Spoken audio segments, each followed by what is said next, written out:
नमस्कार दोस्तों, this is Sonu Ahlawat और हर संडे की तरह लेकर आ चुका हूं आज भी दी करंट अफेयर शो का एपिसोड नंबर 24।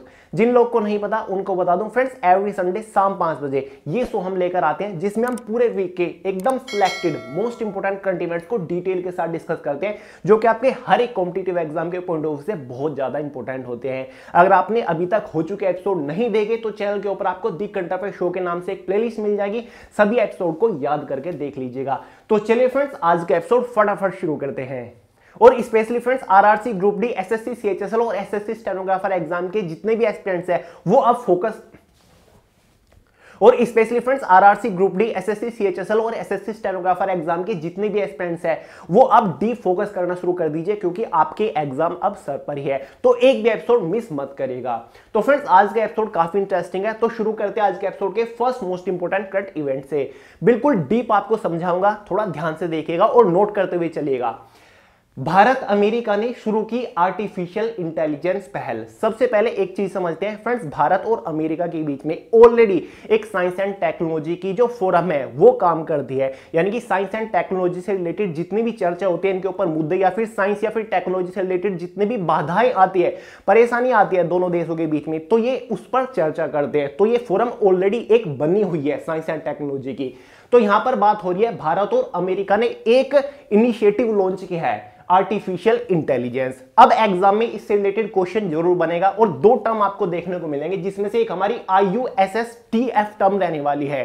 एग्जाम में आपको नहीं पता होगा कि ये टर्म क्या है। इसकी फुल फॉर्म है हमारी Indo United state science and technology forum, जिसके बारे में मैंने आपको बताया कि साइंस एंड टेक्नोलॉजी से रिलेटेड ये इसके ऊपर चर्चा करते हैं।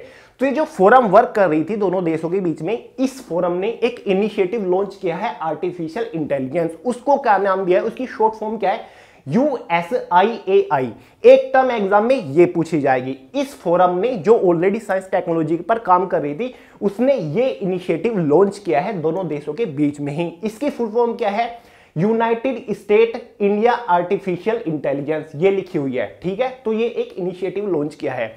जो आर्टिफिशियल इंटेलिजेंस है, इसका मतलब क्या होता है, हिंदी में आपको बता दूं, कृत्रिम बुद्धि जो होती है। ठीक है, तो इसके ऊपर जो दोनों देश काम कर रहे हैं, ठीक है, इनिशिएट करते हैं, प्रोजेक्ट चलाते हैं, तो इससे रिलेटेड जितनी भी बाधाएं आएंगी आर्टिफिशियल इंटेलिजेंस से रिलेटेड, या फिर जो देश अपने अपने प्रोजेक्ट्स को लॉन्च कर रहे हैं, तो एक दूसरे को इसके ऊपर चर्चा करने के लिए एक दूसरा देश एक दूसरे को सहयोग देगा आर्टिफिशियल इंटेलिजेंस में।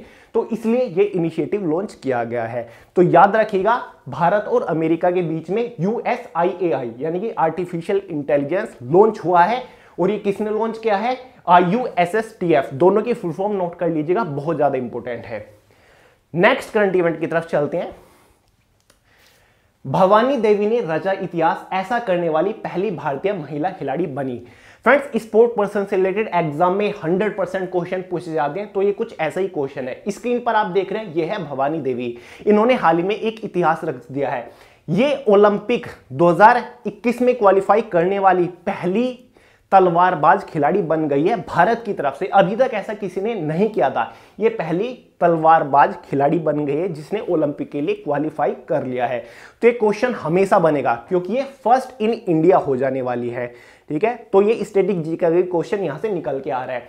टोक्यो ओलंपिक आपका होने वाला है। टोक्यो में इस बार ओलंपिक होगा, 30 जुलाई से शुरू होगा और साथ ही 8 अगस्त तक चलेगा। उसके बाद हमारा पैरा ओलंपिक गेम भी चलने वाले हैं, लगभग 24 अगस्त से वो चलेंगे और 5 सितंबर तक चलेंगे। ये याद रख लीजिएगा, क्योंकि एग्जाम में पूछ ले जाएगा कि जो टोक्यो में ओलंपिक होगा वो कब से स्टार्ट होगा, 23 जुलाई से होगा, और पैरा ओलंपिक कब होगा, 24 अगस्त से स्टार्ट होने वाला है। और कौन सी खिलाड़ी भारत की पहली तलवारबाज बनी जिन्होंने ओलंपिक में क्वालिफाई कर लिया है, भवानी देवी। याद रखिएगा, बड़ा इंपॉर्टेंट है।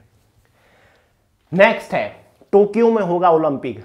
आपको पता है लास्ट ईयर होने वाला था, लेकिन कोविड-19 की वजह से नहीं हो पाया। भारत की बड़ी डील, जल्द मिलेगा मिलान 2T anti tank guided missile. आप स्क्रीन पर देख रहे हैं, यह है anti tank guided missile.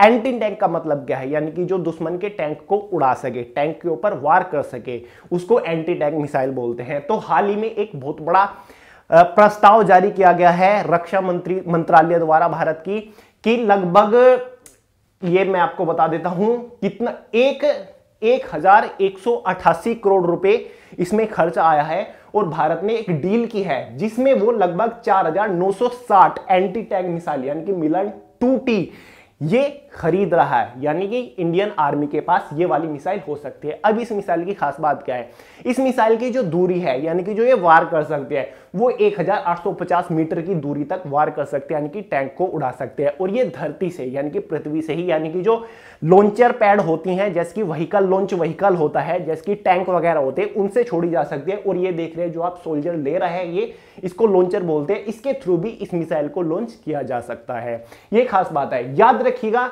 1,188 crore रुपए का खर्च है। और टोटल कितनी मिसाइल भारत ले रहा है, वो 4,960 ले रहा है। और किससे ले रहा है, BDL, ठीक है। इसका मतलब क्या होता है, भारत डायनेमिक्स लिमिटेड जो कि एक बहुत बड़ी कंपनी है, उससे ये मतलब प्रस्ताव हुआ है, उसके साथ समझौता हुआ है, उससे भारत का रक्षा मंत्रालय ये सभी मिसाइल्स खरीदने वाला है। तो इंपॉर्टेंट है, मैं आपको एक और दिखा दूं, ये इस टैंक से इस तरीके से ये लॉन्च की भी जा सकती है।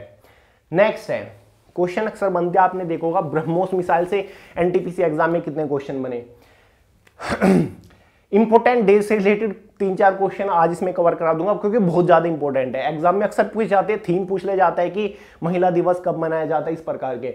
विश्व उपभोक्ता अधिकार दिवस 15 मार्च को मनाया गया, हाल ही में 15 मार्च गया है, तो इसी दिन विश्व उपभोक्ता यानी कि वर्ल्ड कंज्यूमर डे मनाया गया। ये डे क्यों मनाया जाता है, जो उपभोक्ता है यानी कि ग्राहक है, उनको उनके अधिकारों के प्रति जागरूक करना है कि ग्राहकों का अधिकार क्या होता है, और ग्राहकों के साथ कोई धांधली धोखाधड़ी ना कर सके दुकानदार या फिर जिसका भी वो ग्राहक है, उनको जागरूक करना कि आप जितने भी ग्राहक है उपभोक्ता, उनके अधिकार हैं। किसी से प्रॉपर सामान अगर खरीद रहे हैं तो उसकी रिसिप्ट, पक्का बिल लेना ग्राहकों का अधिकार है, वो उससे सामने से मांग सकता है। तो इस टाइप के जो अधिकार है ग्राहकों के, उनको जागरूक करने के लिए विश्व उपभोक्ता दिवस, वर्ल्ड कंज्यूमर राइट डे मनाया जाता है। और ये इस बार भी 15 मार्च को मनाया गया। आई होप याद रख लोगे। यहां पर मैंने कार्ड लगाई हुई है जिसमें काफी सारी सब्जियां पड़ी हुई है, माइंड में एक इमेज सी ताकि आपके बन जाए। नेक्स्ट है, 8 मार्च को अंतरराष्ट्रीय महिला दिवस मनाया जाता है। फ्रेंड्स 8 मार्च गया हुआ है, लास्ट संडे में दी करंट अफेयर शो नहीं ला पाया क्योंकि तबीयत खराब थी और भी कुछ कारण थे, तो इसीलिए मैंने इसी में ही इंक्लूड कर दिए हैं। तो आज लगभग 20 के आसपास करंट इवेंट आपको कवर करा रहा हूं मैं इस शो के अंदर। तो 8 मार्च गया है, तो 8 मार्च वर्ल्ड वुमेन्स डे मनाया गया, यानी कि विश्व महिला दिवस। ये क्यों मनाया जाता है फ्रेंड्स, लोगों को महिलाओं के अधिकारों से लेकर जागरूक करने के लिए इस दिवस को मनाया जाता है। साथ ही समाज के अंदर महिलाओं के सम्मान के लिए, साथ ही जो उनके अधिकार है महिलाओं के, उनको बढ़ावा देने के लिए इस दिन को मनाया जाता है। और ये हर साल 8 मार्च को मनाया जाता है। क्वेश्चन ये भी बन सकता है स्टैटिक जीके का कि जो महिला दिवस होता है वो कब से मनाना शुरू हुआ, तो मैंने नीचे लिखा हुआ है संयुक्त राष्ट्र संघ, ठीक है, इसने 1996 में इस दिन की घोषणा की थी, यानी कि 8 मार्च 1996 से ये दिन मनाना शुरू हुआ था और स्पेशल थीम के साथ मनाया गया था। हर साल इस दिवस का थीम अलग होता है। 2021 में इस दिवस का जो थीम था वो मैं आपको नेक्स्ट पेज पे दिखाने वाला हूं। ये देखिए theme, women in leadership achieving an equal future in a कोविड-19 वर्ल्ड। कोविड-19 2020 से चला हुआ है, तो डेफिनेटली ये वाला थीम इसका था। नोट कर लीजिए, women in leadership achieving an equal future in the कोविड-19 वर्ल्ड। तो ये इस बार का थीम था। नेक्स्ट है, 19 मार्च को वर्ल्ड स्लीप डे मनाया जाता है। देखने में आपको अजीब लग रहा होगा सुनने में कि यार वर्ल्ड स्लीप डे, तो ये दिवस इसलिए मनाया जाता है लोगों को हेल्थ के प्रति जागरूक करना, स्वास्थ्य और नींद के बीच में जो तालमेल होता है उसके लिए लोगों को बताना, जागरूक करना कि अगर अच्छा स्वास्थ्य चाहिए तो नींद कितनी ज्यादा जरूरी है। आजकल लोग क्या करते हैं, काम में उलझे रहते हैं, दिन 2-3 घंटे की नींद ले पाते हैं और स्वास्थ्य पर इसका बहुत ही गंभीर प्रभाव पड़ता है। तो यही लोगों को बताना, जागरूक करना कि काम के बीच में अगर अच्छा स्वास्थ्य चाहिए तो अच्छी नींद चाहिए, मिनिमम 6 घंटे की नींद हर व्यक्ति को लेनी चाहिए समय निकालकर। तो इस दिवस का भी थीम जो हर साल होता है वो अलग अलग होता है। इस बार था रेगुलर स्लीप हेल्दी फ्यूचर, मतलब अगर आपको एक हेल्दी फ्यूचर चाहिए तो आपको नींद का ध्यान रखना पड़ेगा। नेक्स्ट करंट इवेंट की तरफ चलते हैं। जम्मू कश्मीर में चिनाब नदी पर विश्व का सबसे ऊंचा रेल पुल बनाया गया। ये करंट इवेंट मुझे बहुत ज्यादा इंटरेस्टिंग लगा। फ्रेंड्स, आपको पता ही होगा इसके ऊपर काम चला हुआ था कई सालों से। फाइनली जो काम है वो अपने अंतिम चरण पर पहुंच चुका है और जल्द ही इस पुल का उद्घाटन भी होगा। ये जो पुल है, सबसे पहले समझिए कहां बनाया गया। जम्मू कश्मीर में एक जिला पड़ता है जिसका नाम है रियासी जिला, वहां पर इस पुल को बनाया गया है। चिनाब नदी के ऊपर ही इस पुल को बनाया गया। ये देखिए उसकी कुछ इस टाइप की इमेज है, यानी कि यहां पर एक एस टाइप का सपोर्ट है और ये पुल यहां से चिनाब नदी के ऊपर गया हुआ है। ये दुनिया का सबसे ऊंचा पुल रहने वाला है। पेरिस के अंदर, फ्रांस के अंदर जो आईफिल टावर है ना, उससे भी ज्यादा ऊंचाई, लगभग 35 मीटर ऊंचा ये पुल रहने वाला है। आईफिल टावर की जो ऊंचाई है वो 324 मीटर है लगभग, और इस पुल की जो ऊंचाई है वो लगभग 359 मीटर के आसपास रहने वाली है। तो अपने आप में यार काफी इंटरेस्टिंग चीज रहने वाली है। तो याद रखिएगा, एग्जाम में क्वेश्चन जरूर बनेगा कि दुनिया का सबसे ऊंचा पुल कहां बनाया जा रहा है, भारत में बनाया जा रहा है, कौन सी नदी के ऊपर बनाया जा रहा है, चिनाब नदी के ऊपर बनाया जा रहा है, जम्मू कश्मीर में कहां बनाया जा रहा है, रियासी जिले में बनाया जा रहा है, साथ ही ऊंचाई कितनी है इसकी, 359 मीटर ऊंचाई है। तो इस टाइप से एक ही करंट इवेंट्स में से काफी सारे क्वेश्चन निकल के आ जाते हैं, तो आपको इसीलिए थोड़ा ध्यान देना होता है। नेक्स्ट है, विश्व में सबसे प्रदूषित राजधानी दिल्ली बनी। यार ये अपने आप में बड़ा खतरनाक क्वेश्चन हो जाता है। फ्रेंड्स, हाल ही में एक रिपोर्ट जारी हुई है, यानी कि इंडेक्स जारी हुआ है, जिसे हम बोलेंगे world air quality index 2020, Hindi में बोलेंगे विश्व वायु गुणवत्ता 2020 की जो रिपोर्ट जारी हुई है, उसमें लगभग 30 शहरों की एक रिपोर्ट हुई है। दुनिया में जो सबसे प्रदूषित 30 शहर है उनको एकत्रित किया गया और यह रिपोर्ट जारी की गई, जिसमें पता चला है कि दुनिया में जो सबसे प्रदूषित, सबसे पोल्यूटेड कैपिटल है 2020 के एयर इंडेक्स के अकॉर्डिंग, वो दिल्ली है। यानी कि दिल्ली सबसे प्रदूषित कैपिटल है। और भी काफी सारी कैपिटल थी, जिसमें सेकंड नंबर पर हमारी आती है ढाका, बांग्लादेश की कैपिटल है, काबुल अफगानिस्तान की कैपिटल है। लेकिन यार ये अपने आप में बहुत ही चिंताजनक बात है, आपको अजीब लग रहा होगा, जैसे न्यूज चैनल पे बोलते हैं चिंताजनक, कि दिल्ली नंबर 1 पर आ रही है। हालांकि 2020 में इंडेक्स में काफी ज्यादा सुधार आया, क्योंकि कोविड-19 की वजह से ट्रैफिक वगैरह काफी बंद रहा, फैक्ट्री वगैरह बंद रही, जिस वजह से 15% पोल्यूशन में सुधार आया। लेकिन फिर भी नंबर 1 पर राजधानी बनी हुई है। और जो 30 सबसे पोल्यूटेड शहर है, उसमें से दुनिया के जो 30 है उसमें से 22 शहर भारत के ही है। ये भी अपने आप में बहुत बड़ी बात हो जाती है कि यार 22 शहर पोल्यूटेड सबसे ज्यादा है, जिसमें से गुड़गांव है, गाजियाबाद है, फैजलाबाद है, साथ ही फरीदाबाद है, भिवांडी है, साथ ही नोएडा है। और 10वें नंबर पर, यानी कि शहर के मामले में दिल्ली 10वें नंबर पर आती है। और अगर कैपिटल के मामले में देखें दुनिया भर में, तो पहले नंबर पर दिल्ली आती है। याद रखिएगा, वर्ल्ड एयर क्वालिटी इंडेक्स 2020 के अंतर्गत। नेक्स्ट चलते हैं, ये वही लगा दिया मैंने। नेक्स्ट है, अप्रैल में भारत आएंगे ब्रिटिश प्रधानमंत्री बोरिस जॉनसन। फ्रेंड्स, इस क्वेश्चन ने यार बहुत पागल बनाया है एनटीपीसी के एग्जाम में। पहले अनाउंस हुई थी कि जो गणतंत्र दिवस पर मुख्य अतिथि रहेंगे, इस बार बोरिस जॉनसन रहेंगे ब्रिटिश के प्रधानमंत्री, लेकिन इनका आना कैंसिल हो गया था कोविड-19 की वजह से।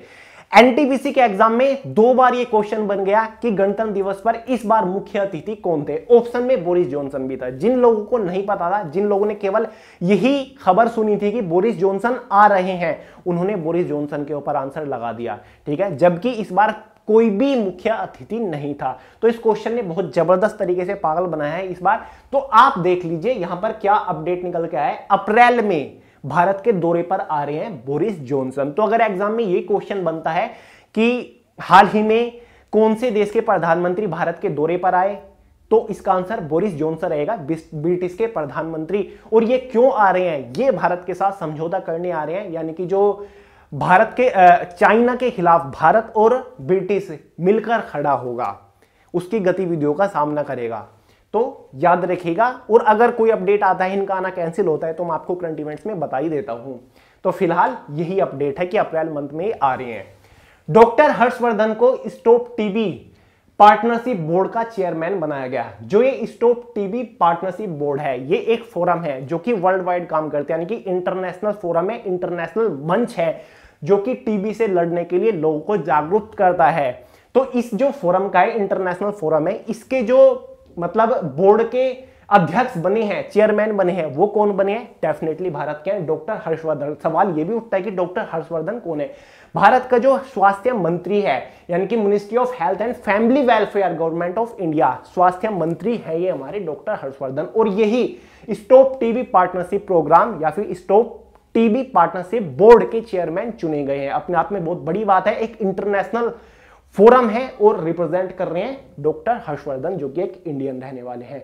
फ्रेंड्स, क्या आपको पता है टीबी जो होती है खतरनाक बीमारी है, इसकी फुल फॉर्म क्या होती है? सब लोग टीबी के नाम से जानते हैं, लेकिन एग्जाम में कई बार क्वेश्चन बन जाता है, तो ये देख लीजिएगा, नोट कर लीजिएगा। ट्यूबरकुलोसिस टीबी की फुल फॉर्म होती है, जो कि एक गंभीर बीमारी है अपने आप में, तो ये कंटीमेंट भूलिएगा मत। नेक्स्ट है, श्रीलंका ने भी बुर्का पहनने पर प्रतिबंध लगाने का फैसला लिया। सबसे पहले तो क्वेश्चन को देखिए, श्रीलंका ने भी, यानी कि इससे पहले कोई और देश बुर्के के ऊपर प्रतिबंध लगा चुका है, डेफिनेटली लगा चुका है। इससे पहले स्विट्जरलैंड ये कदम उठा चुका है, जिसने कुछ टाइम पहले बुर्के पर प्रतिबंध लगा दिया था। तो अब फाइनली श्रीलंका ने भी बुर्का पहनने पर प्रतिबंध लगा दिया है। अब माइंड में सवाल यह भी उठ रहा होगा कि ये ऐसा क्यों किया गया है। काफी लोग को पता होगा, आतंकवाद जो बढ़ रहा है वो इसी की आड़ लेकर बढ़ता है बहुत ज्यादा। 2019 में श्रीलंका में काफी सारे होटलों पर और जो ईस्टर चर्च है उसके ऊपर आतंकी हमले हुए थे। उसी को देखते हुए आतंकी हमलों को कम करने के लिए ये प्रतिबंध लगाया हुआ है, क्योंकि जो आतंकवादी होती है वो डेफिनेटली बुर्के की आड़ में ये काम करते हैं, तो इसीलिए ये कदम उठाया गया है। तो क्वेश्चन जरूर बनेगा कि हाल ही में कौन से देश ने बुर्के पर प्रतिबंध लगाया है? श्रीलंका ने लगाया है, और क्यों लगाया है आपको बता चुका हूं, और इससे पहले स्विट्जरलैंड ने लगाया था। यूपी सरकार का बड़ा फैसला, सड़क किनारे बने सभी धार्मिक स्थलों को हटाने का निर्देश। क्वेश्चन एग्जाम में यह बनेगा कि हाल ही में कौन से राज्य की सरकार ने सभी सड़कों के किनारे जितने भी धार्मिक स्थल है उनको हटाने की घोषणा कर दिया, यानी कि निर्देश जारी कर दिए हैं। तो सीधा सा आंसर हो जाएगा यूपी सरकार। यूपी के सीएम कौन है आपको पता ही है, हमारे योगी आदित्यनाथ है। तो अपने आप में बड़ा कदम है यार, ये भी ऐसा अभी तक भारत में किसी स्टेट में ऐसा कानून अभी तक जारी नहीं किया गया था, जो कि पहली बार यूपी सरकार ने किया है, उत्तर प्रदेश सरकार ने। तो याद रखिएगा, क्वेश्चन घुमा फिरा के कैसे भी पूछ लिया जा सकता है। ये हिंदी में यहाँ पर लिखी हुई है हेडलाइन, इंग्लिश में ये लिखा हुआ है। काफी सारे लोग को प्रॉब्लम आ जाती थी कि भैया यहाँ पर दिखाई नहीं देता, तो ये नोट कर लीजिए, देख लीजिएगा कि क्या है। नेक्स्ट है, तीरथ सिंह रावत बने उत्तराखंड के नए मुख्यमंत्री। एसएससी के एग्जाम में या फिर रेलवे के एग्जाम में ऐसे क्वेश्चन बहुत ज्यादा बनते हैं कि फिलहाल गोवा का मुख्यमंत्री कौन है, मध्य प्रदेश के मुख्यमंत्री कौन है, आंध्र प्रदेश के मुख्यमंत्री कौन है, तमिलनाडु के मुख्यमंत्री कौन है, उत्तराखंड के मुख्यमंत्री कौन है, या फिर गवर्नर से रिलेटेड बहुत ज्यादा क्वेश्चन बनते हैं। तो ये भी इसी टाइप का एक क्वेश्चन निकल के आ गया है कि जो उत्तराखंड के मुख्यमंत्री हैं वो कौन है, नई मुख्यमंत्री कौन है। आप लोगों को शायद पता हो, जो लोग ज्यादा ध्यान देते हैं करंट इवेंट्स के ऊपर।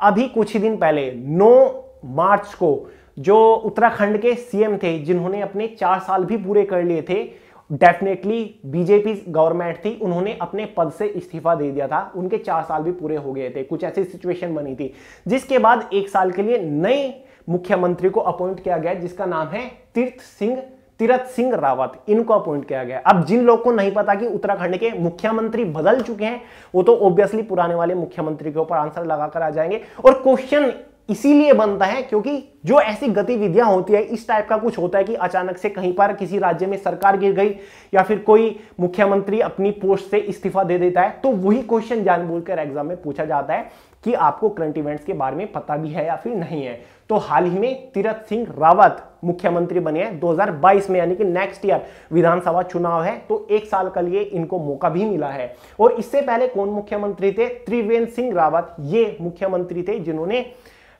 17 या 18 मार्च के आसपास 17 या फिर 18 मार्च के आसपास, मतलब बीजेपी के 4 साल भी पूरे हुए थे, लेकिन उनसे पहले इनको अपना इस्तीफा सौंपना पड़ गया था 9 मार्च को। तो याद रखिएगा, तीरथ सिंह रावत उत्तराखंड के फिलहाल के सीएम हैं, अगर एग्जाम में क्वेश्चन बन जाए 2022 तक तो ऑब्वियसली है ही। और त्रिवेंद्र सिंह रावत फॉर्मर इनसे पहले सीएम थे।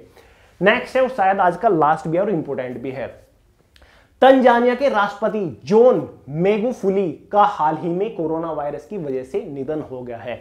फ्रेंड्स, ऑब्वियसली ये सोच रहे हो कि कोरोना वायरस की वजह से बहुत सारे लोगों की मृत्यु हुई यार इस दौरान, लेकिन ये किसी देश के राष्ट्रपति थे और इनकी कोरोना वायरस की वजह से मृत्यु हो गई। तो एग्जाम में ऑब्वियसली क्वेश्चन बनेगा कि हाल ही में कौन से देश के राष्ट्रपति की कोरोना की वजह से मृत्यु हो गई। तो इसका आंसर हो जाएगा तंजानिया, यहां पर लिखा हुआ है। ये तंजानिया के राष्ट्रपति थे जिनका नाम जॉन मैगुफुली था। और तंजानिया की राजधानी के बारे में भी जान लेते हैं। काफी लोग बोलते हैं कि इनके बारे में बता दिया करें। और प्राइम मिनिस्टर कौन है ये आप स्क्रीन पर देख रहे हैं, कासिम माजालिवा। कासिम माजालिवा ये तंजानिया के फिलहाल के प्राइम मिनिस्टर है और जो तंजानिया की कैपिटल है वो डोडोमा है, याद रखिएगा। तो फ्रेंड्स ये था आज का लास्ट करंट इवेंट। अब आप बताइएगा कि आज आपको दी करंट अफेयर शो कैसा लगता है। ऑब्वियसली यार आपको पसंद आता ही होगा, जब भी तो आप लाइक करते हो, इतना पसंद करते हो, कमेंट भी करते हैं शायद, लेकिन कुछ लोगों को पसंद नहीं आ रहा होगा तो उसका मैं क्या कर सकता हूँ, क्योंकि आप यार लोग दी करंट अफेयर शो को शेयर बिल्कुल नहीं करते और नहीं आप अपना इतना सपोर्ट दिखा दें। इतना फिल्टर करके हम पूरे वीक के करंट इवेंट्स को एनालिसिस करते रहते हैं आपके लिए। और आपको तो बताइए एनटीपीसी के एग्जाम में सभी दी करंट अफेयर शो से ही क्वेश्चन बने हैं। तो यार लाइक कीजिए, लोगों को बताइए कि सबसे बेस्ट करंट इवेंट का show the current affair show way to success channel के ऊपर चलता है। तो अब आप नीचे कमेंट करके बताइएगा कि आपको कौन सा करंट इवेंट सबसे ज्यादा इंपॉर्टेंट लगा। ठीक है, अगर आपको सारे लगे हैं तो बताइए, लेकिन आपको लगता है कि ये तो एग्जाम में जरूर बन सकता है, कमेंट करके बताइएगा कि भैया मुझे ये सबसे ज्यादा इंपॉर्टेंट लगा। और फटाफट यार बुक परचेज कर लीजिए। जनरल अवेयरनेस की हमारी दोनों ही बुक बहुत आसानी से अवेलेबल है, ऑनलाइन भी आप परचेज कर सकते हैं। डिस्क्रिप्शन बॉक्स में लिंक दे दूंगा, फ्लिपकार्ट, पोस्ट ऑफ हर जगह अवेलेबल करा रखी हैं, लिंक के थ्रू आप परचेज कर सकते हैं। और CHSL वालों को तो एग्जाम भी सर पर है, ग्रुप डी का भी एग्जाम आ रहा है, स्टेनोग्राफर का भी एग्जाम आ रहा है, तो आपको तो प्रिपरेशन करने की जरूरत है। ऑब्जेक्टिव बुक बहुत जबरदस्त है हमारी। तो चलिए दोनों ही जबरदस्त है यार। ये ऑब्जेक्टिव इसलिए क्योंकि लास्ट टाइम में जो CHSL है, ग्रुप डी को प्रैक्टिस करने की जरूरत होनी है टॉपिक वाइज, तो ये सभी previous year question topic wise में जीएस के दिए हुए हैं और ये हमारी सब्जेक्टिव थ्योरेटिकल बुक है। तो चलिए फ्रेंड्स आज के एपिसोड में इतना ही रखते हैं। पसंद आओ लाइक करिएगा, अपने साथ शेयर करिए, चैनल को सब्सक्राइब करना मत भूलिए। मिलते हैं अगली वीडियो में बहुत जल्द, तब तक के लिए जय हिंद।